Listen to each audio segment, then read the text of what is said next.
This morning we're going to talk to Congressman Justin Amash. He is a Republican from Michigan, and he was in for a little bit of a surprise earlier when he discovered that he was booted off the House Budget Committee. Nice to have you with us, Congressman. We appreciate your time.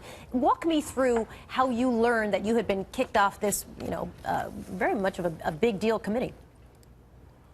Well, thanks for having me on, Soledad. And I learned through news reports, so I started to hear the word on Monday and didn't hear anything from leadership Monday, Tuesday, and finally I approached them on Wednesday about it myself. So this is your own party that booted you off, and I know you went took to Facebook and you posted this. I'm going to read it for folks. You said, "I have still not received a single call, email, or text from Republican leadership confirming this story that you're booted off. In fact, I wouldn't yet even have learned about it if not for the news reports. I look forward to hearing from my party's leadership about why my principled conservative voting record offends them." Has anybody responded to your Facebook post where you're sort of like, hello, anybody want to call me, fill me in? No, not directly. They've talked about this potential scorecard that was used, and Republican leadership insists that that wasn't the main reason for booting people off committees.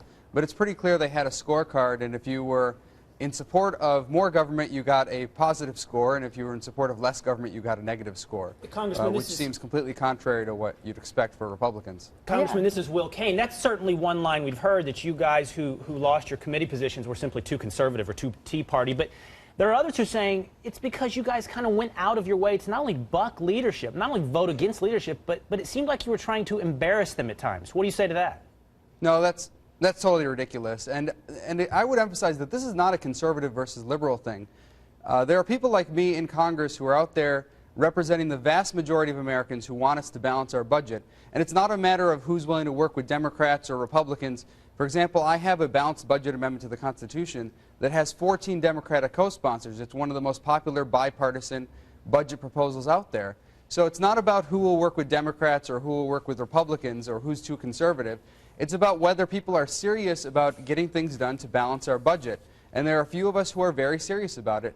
Well, and we're actually calling for things like reductions in Pentagon spending. But sir, that's what you say. You say you have this plan, but I think what the message leadership is sending to you is that your plan is out of step with mainstream Republican thought on this. I mean, don't you think they're entitled? The leadership is the leadership. Don't you think they're entitled to decide who sits on their committees? No, absolutely not. I mean, at the end of the day, the American people sent us all there to work on this debt problem. And I'm certainly not out of touch with mainstream America. Mainstream America believes that we need to go there and work together, Republicans and Democrats, to balance this budget. So you think the leadership is out of step? You think the leadership is out of step with mainstream America? I mean, either you are out of step with mainstream America or they are. They are. Look at the kind of deals that are being talked about all the time. Even this $800 billion revenue proposal, it's a drop in the bucket. Every year we have $1 trillion or more deficit.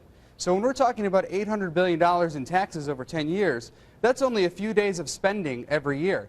We've got to if we're going to talk about taxes, and I'm willing to discuss taxes, and a lot of others are willing to discuss taxes, then let's talk seriously about taxes. If we're going to talk about spending cuts, then let's talk seriously about spending cuts. Let me ask you a question. But we're not going to take care of this $16 trillion debt unless we do that. Let me ask you a question. There are people who've described what's happening in the GOP as a sort of civil war. You have the Tea Party, sort of mainstream conservatives, and then moderates, those that remain.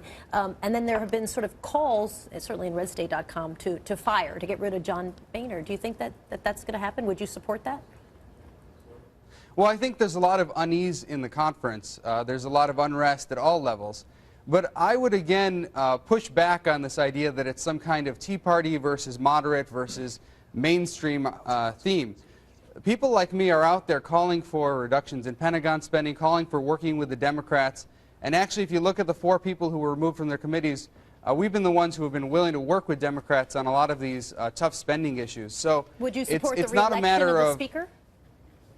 Or do you think he should be fired? Well, we're going to see how the next few weeks go and whether he's willing to make amends and put out that scorecard. Let the American people see what he based the decision on. And I think that's critical. We need to see what the decision was based on. And I think the American people need to hear the truth, that both sides need to work together And we've had enough of these games, these partisan games in D.C., and we've had enough of people sucking up to corporate lobbyists. We need to do what's right for the American people. That sounds like a no. You know, and I'm trying to figure out if it is a no, and it is kind of a yes/no question. If the vote were taken right now, would you support him or not?